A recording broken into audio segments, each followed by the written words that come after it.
Chère fleuve méridienne, cher fleuve méridien, bonjour.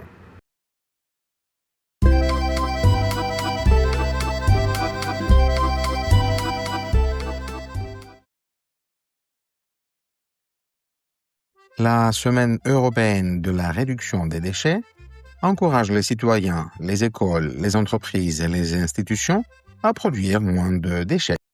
Cette initiative européenne met l'accent sur la prévention, le réemploi, le recyclage et la consommation responsable afin de protéger l'environnement et de réduire l'impact de nos modes de vie. Voie F, destination sentier tracé. Attention au départ.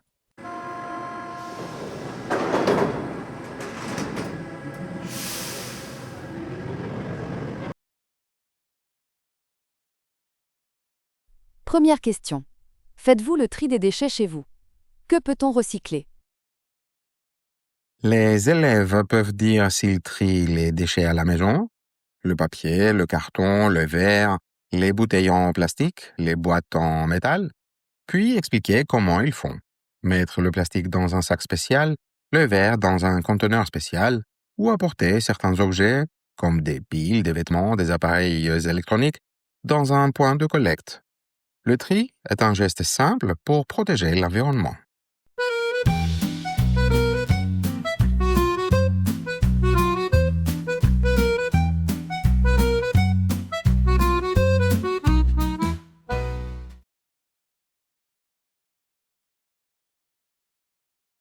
Deuxième question. Utilisez-vous des objets réutilisables? Les apprenants peuvent donner des exemples concrets. Une gourde au lieu d'une bouteille en plastique, un sac en tissu au lieu d'un sac jetable, une boîte pour le déjeuner, des couverts en métal, un mug pour le café ou encore des lingettes lavables. Ce sont des gestes faciles qui permettent de produire moins de déchets.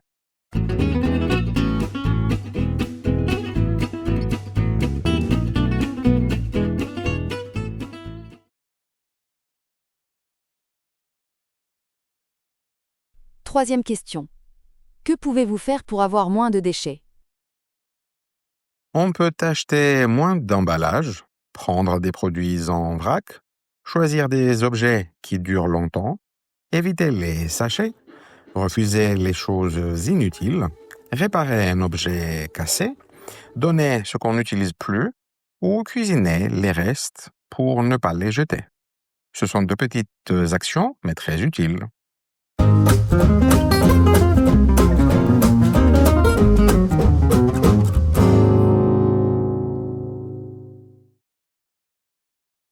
Voie L, destination terrain conquis. Attention au départ.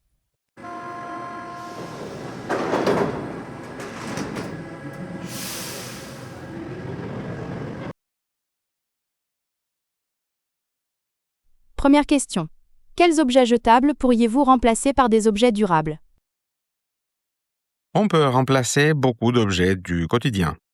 Les bouteilles en plastique par une gourde, les serviettes en papier par des serviettes en tissu, les cotons démaquillants par des carrés lavables, les rasoirs jetables par un rasoir métallique, les sacs plastiques par des sacs réutilisables ou les éponges classiques par des éponges durables. Ce sont des changements simples qui réduisent la quantité de déchets sur le long terme.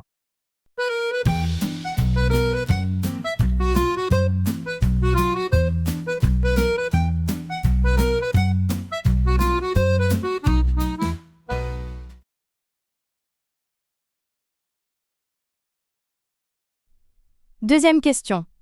La réduction des déchets relève-t-elle surtout d'un effort individuel ou collectif? L'effort individuel est important. Chacun peut modifier ses habitudes. Mais la réduction des déchets doit aussi être collective. Les villes doivent proposer des systèmes de tri efficaces. L'État peut encourager ou interdire certains emballages et les entreprises jouent un rôle essentiel en réduisant la quantité de plastique ou de carton qu'elles utilisent. Les deux niveaux, individuel et collectif, sont indispensables pour obtenir un résultat durable.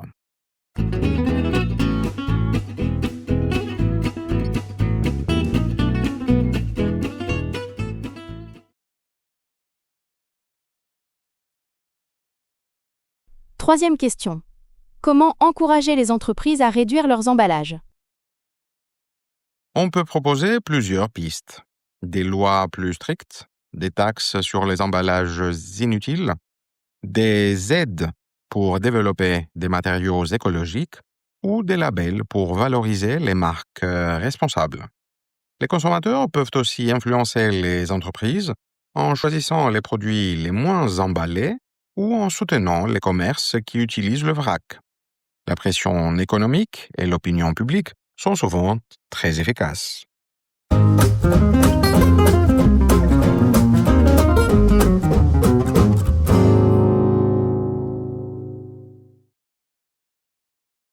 Voie E, destination, sommet atteint. Attention au départ.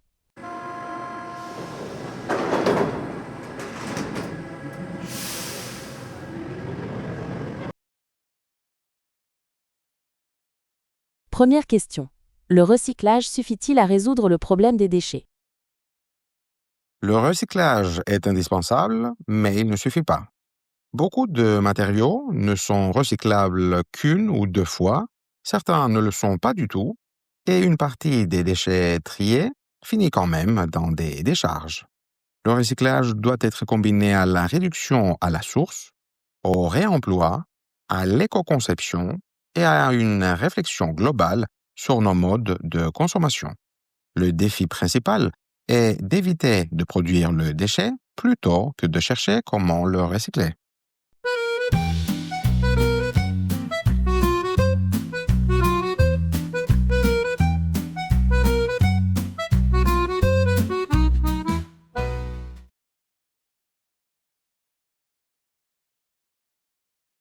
Deuxième question. En quoi nos habitudes de consommation influencent-elles la quantité de déchets produits? Chacun de nos achats a un impact. Choisir un produit suremballé, acheter souvent des objets jetables, commander en ligne avec plusieurs couches de protection ou remplacer rapidement un appareil encore fonctionnel, tout cela augmente la quantité de déchets. À l'inverse, privilégier la réparation, les objets durables, la seconde main, le vrac ou les produits locaux permet de réduire fortement notre empreinte. La consommation n'est donc pas seulement un acte individuel, c'est un geste écologique qui modifie la production globale.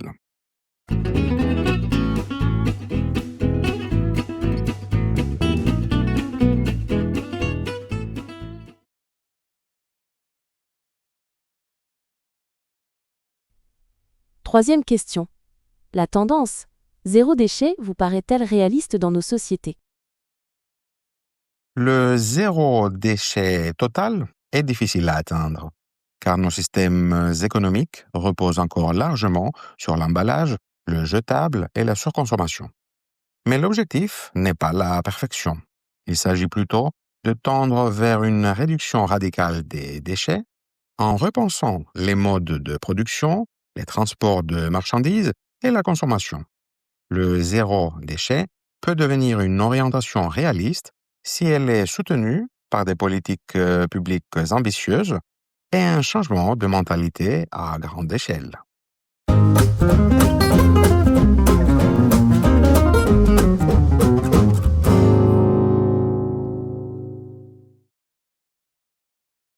Prochain arrêt. Loin des ombres du passé qui me tenaient. Je m'élève haut, rien ne peut m'arrêter. Merci d'avoir regardé cette vidéo. Si elle vous a plu, mettez un pouce bleu et abonnez-vous pour ne rien manquer. N'hésitez pas à la partager si vous la trouvez utile et à laisser un commentaire pour donner votre avis.